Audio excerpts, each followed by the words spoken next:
Hi అండి. అందరికీ నమస్తే. అందరూ ఎలా ఉన్నారు? బాగున్నారు కదండి. ఏమిటండి వినాయక చవితి మొదలు అనుకునేసరికి వర్షాలు ఏంటి విపరీతమైన వర్షాలు వస్తున్నాయి.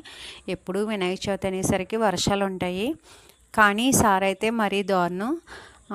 మండే అన్నీ కడిగేసుకున్న అబ్బా పని అయిందనేసరికి మళ్ళీ ట్యూస్డే వచ్చేసరికి ఫుల్గా వర్షం వచ్చేసింది. మళ్ళీ సెకండ్ రౌండ్ మామూలే. అయితే ఈరోజు సరదాగా ఒక చిన్న వీడియో తీసానండి. అందరికీ వచ్చిందే, అందరికీ తెలిసిందే. ఏంటంటే బయటకు వచ్చేసరికి చాలా చల్లగా ఉంది. ఇంత చల్లగా ఉన్నప్పుడు ఏదైనా హాట్కి ఏదన్నా తాగితే బాగుంటుందని చెప్పేసి అనుకున్నానండి. అయితే టీ టీ ఎలా పెట్టుకోవాలో చూపిస్తాను. ఇది అందరికీ వచ్చిందే. నేను కూడా సరదాగా ట్రై చేశాను అంతేనండి. ఈ చల్లని వాతావరణంలో వేడి టీ తాగితే బాగుంటుందని చెప్పేసి సరదాగా ట్రై చేశాను అంతేనండి. అయితే మీరు టీకి పంచదార ఉపయోగిస్తారో బెల్లం ఉపయోగిస్తారో నా కామెంట్లో చెప్పండి. మేమైతే ఎప్పుడు టీ చేసుకున్న బెల్లమే వేసుకుంటామండి. పంచదార అయితే అసలు మేము ఉపయోగించము. బెల్లంతో చేసుకుంటాము. మాకు పాలు కూడా ఇంట్లోనే ఉంటాయండి. మేము పాలేమి కొనుక్కోము.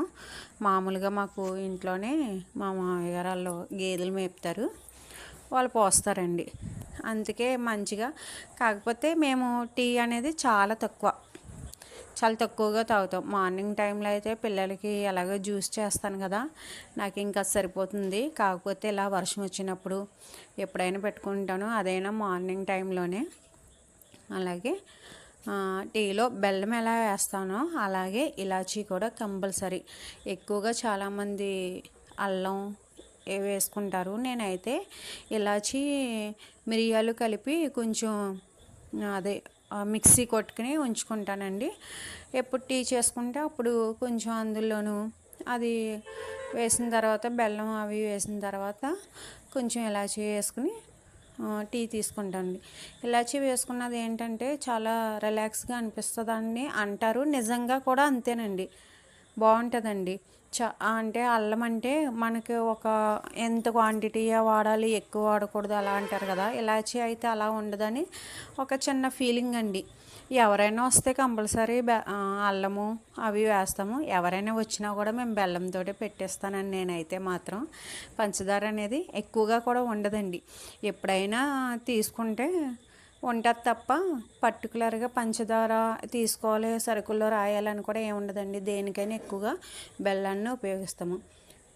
టీ అయితే కంప్లీట్ అయిపోతుందండి. కంప్లీట్ అయిన తర్వాత అందులో కొంచెం ఇలా చేసుకుని టీ తీసుకున్నాను.